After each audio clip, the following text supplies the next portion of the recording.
Ce soir on est au grand point virgule et c'est Athème. Athème qui nous filme. Du bruit pour Athème s'il vous plaît. Alors le débat, vous avez vu un peu? Hein? Oh là là. Oh là là, tu sais, on attendait Tarantino, plus belle la vie, c'était quoi. Hein? Elle était là, toute molle, toute rabougrie, toute timide. Marine Le Pen, je te jure, vraiment... je te jure, elle était là, on aurait dit une bibliothécaire sous l'exomile, quoi. Non, silence s'il vous plaît, je travaillez. Non, vous avez pris 4 livres, c'est 3 livres maximum. Voilà, bip, vas-y, bip, l'arabe du futur, ben bonjour, ouais. Et lui, il était là sur son trône, il a regardé, mais genre, oh là là, qu'est-ce qu'elle fait là, la gueuse, là. Va récurer mes écuries, là, va. Je te jure, il était là, Louis XIV, le roi soleil, quoi, c'est... Enfin, Emmanuel Ier, hein, le duc de la douille, quoi. Il s'est rien passé, quoi. Moi, j'attendais des révélations, j'attendais que, tu sais, Macron, il sorte une photo de Marine dans un jacuzzi, tu vois, avec Poutine. Oh là là. Chérie, amène les cacahuètes, ça démarre, là. Elle, contre Kems, elle sort une story de Macron dans un jacuzzi aussi, avec Poutine aussi. Oh là là. Champagne, chérie, ça part, là. Avec Castex derrière, reste de la place dans le jacuzzi, reste de la place. De toute façon, l'un comme l'autre, ils ne pensent pas un seul mot de ce qu'ils racontent. Ben, donnez-nous du spectacle, du sang, c'est ça nous qu'on veut. Ah, que Macron il monte sur la table, tu vois, qu'un tire par les cheveux, bah. Oh, c'était une perruque. Non. Quoi? Bam, il crève un œil, tiens, ça te rappellera ton père. Oh là là. Attends. Attends, Marine derrière, ah bah, coup de pied dans les couilles. Lui, oh, j'en ai pas. Oh. Non mais c'était long. De toute façon, ces élections, c'était long. Hein. C'était long. On aurait dit une Coupe du Monde à domicile, mais ton équipe, elle perd au premier tour. Oh. T'es pour l'Allemagne ou l'Italie? Pour qu'ils se cassent chez eux. Mélenchon maintenant, allez, prolongation, je rajoute un 3e tour, oh. Il a dit, je veux que les Français m'élisent comme Premier ministre. Hein? Il a changé ses cachets, Jean-Luc, ou... Il change les règles, tu sais, c'est l'arbitre qui siffle le penalty, non, c'est moi je le tire. Petite pensée quand même pour les mélenchonistes, là, les durs, les purs et durs, là, qui pour faire barrage, hein, poser le... Ça va être dur, hein, de lâcher le carton Macron, là, ça va. Ah, oui, j'y vais, oui, c'est collé, là, oui, j'y vais. Après le barrage, les bouchons, ça va être dans le... Allez. Oh, tiens, tu l'as pas volé, ça. C'est un peu comme voir ta fille partir avec un mec pour la première fois. Et c'est toi qui donnes la boîte de préservatifs. 5 ans, elle va prendre cher, ma France, elle va prendre cher. De toute façon, je pense que la 5ème République, bon, hein, pas de départ, hein, je pense. Non, mais c'est plus adapté à ce pays. La 5ème République est à la France, ce que la trottinette est à l'unijambiste. Ça avance pas. Vous savez, tu vois, les présidents, c'est tous des vendeurs de fenêtres. Dès que tu donnes la compte, il dit bon, bah, promis, je passe demain. Et pendant 5 ans, mais il est où? J'ai froid. Il est où? Les scandales politiques, y a que Jean Lassalle qui est clean à mon avis. Et encore, il y a peut-être un Codévi caché à la caisse d'épargne. Non. Les jeunes, ils vont pas voter comme s'ils en avaient rien à foutre de leur avenir. Les vieux, ils vont tous voter comme s'ils avaient un avenir. Oh! Merci à toi, merci le grand point virgule.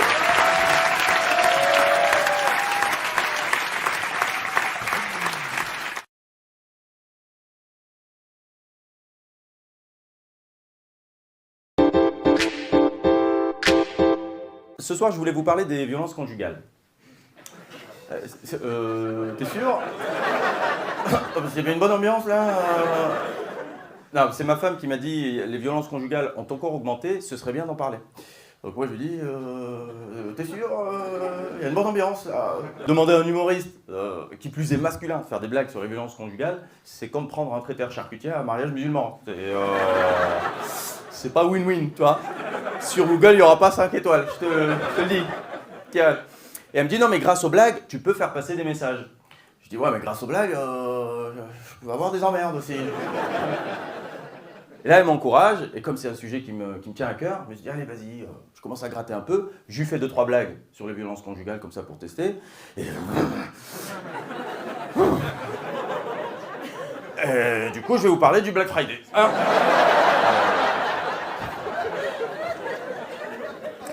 Non, mais parce que, quoi que tu dises, c'est compliqué, parce que si je fais des blagues, ça peut être mal interprété. Et si je vous dis ce que je pense, à savoir que, évidemment, je condamne les violences conjugales, c'est un fléau qu'il faut combattre, et je pense qu'il faut s'unir tous ensemble et vite pour essayer de trouver des solutions pour qu'enfin les femmes puissent vivre de manière plus sereine. Et là vous vous dites, ouais mais c'est quand qu'elle finit ta conférence. Parce qu'il y a des gens qui ne comprennent pas que certaines femmes n'arrivent pas à parler des violences conjugales qu'elles subissent. Ils disent, ouais, ben, elles ont qu'à en parler, elles ont qu'à partir, ça va résoudre le truc. Et je ne pense pas que ce soit aussi simple, parce qu'il y a la théorie et il y a la pratique, il y a le réel. Moi, si je vois un mec se comporter mal, évidemment, je vais vouloir aller lui expliquer la vie. Évidemment, en théorie. Mais en pratique, ça dépend le gars aussi. Parce que vous connaissez ce théorème qui dit que l'énergie héroïque d'un corps A peut être réfrénée par la masse volumique du corps B. Et si le corps B est supérieur ou égal à la racine carrée du beau-frère de Thanos, l'énergie héroïque du corps A va tendre vers moins l'infini.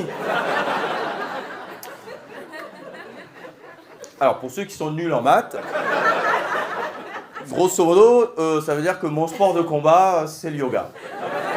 Ouais. Donc, je pense que ça doit être très difficile pour les femmes d'en parler. Alors, je dis les femmes, bon, il faut savoir qu'il y a autour de 25% des violences conjugales qui sont subies par des hommes. Et je pense que pour eux, ça doit être aussi très très difficile d'en parler, parce que nous, les garçons, depuis qu'on est gosses, la société, elle nous élève dans mon pec, c'est ça, tu vois. Donc il y a un peu la honte, moi j'aurais honte. Moi, si ma femme me frappe, c'est possible, hein, franchement, les baraques. Si elle me frappe et elle me dit, hey, tu le dis à personne, hein. Je dis, c'est toi, tu le dis à personne, s'il te plaît.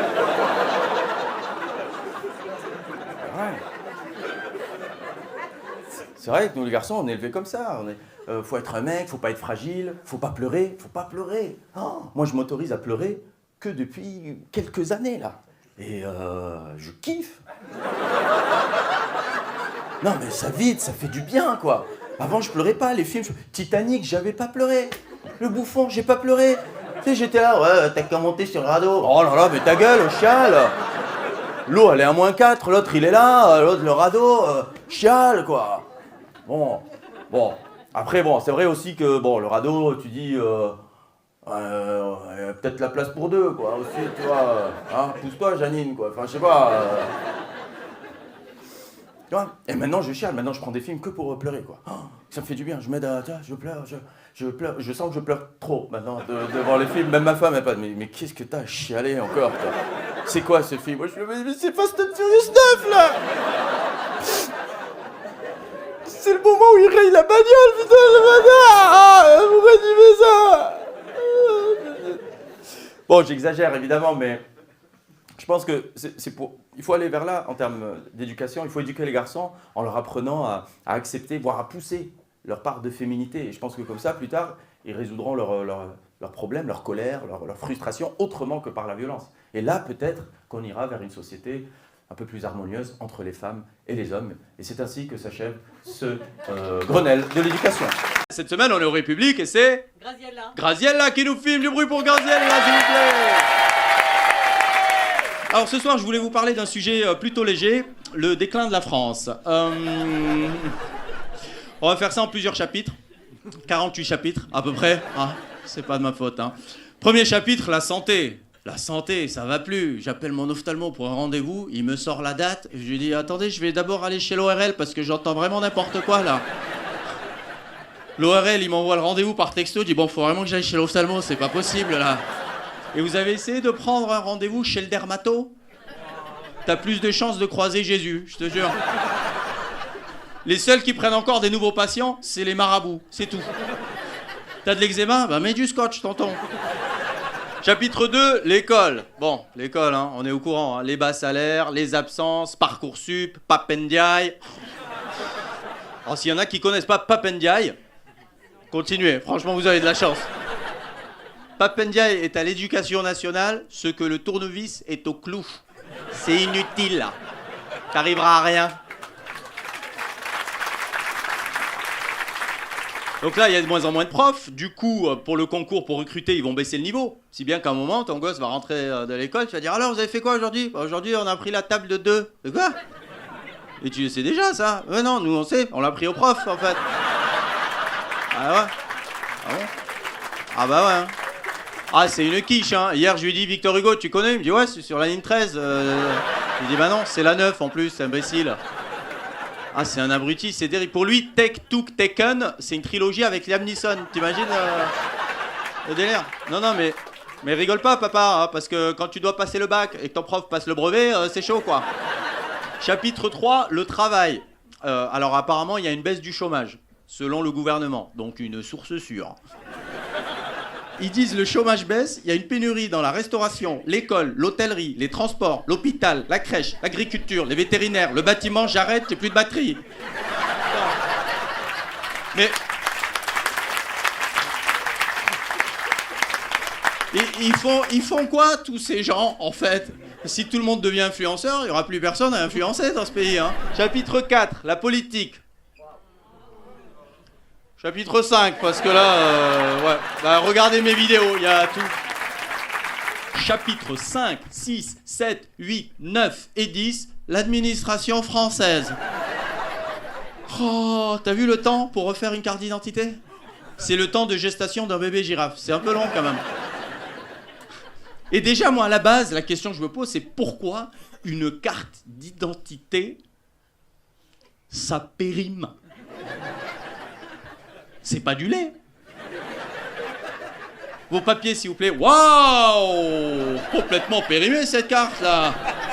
Elle a tourné. Tu te rends compte? On est dans un monde où tous les 10 ans, tu dois prouver que tu es toi. Oui, c'est pourquoi? Ben, c'est pour dire je suis moi. Je peux avoir les papiers? Ah non, parce que là, on va fermer. Donc, lundi, c'est férié. Et comme on fait le pont, on va venir lundi d'après. D'accord? Et c'est déjà complet. Donc revenez dans 2 bébés girafes. Merci, à bientôt.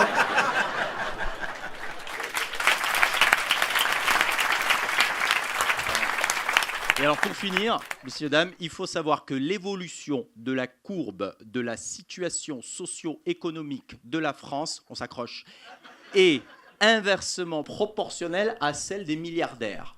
Alors, je dis pas que c'est lié, hein. Ah bah si, je l'ai dit, du coup. Merci Graziella, merci le République.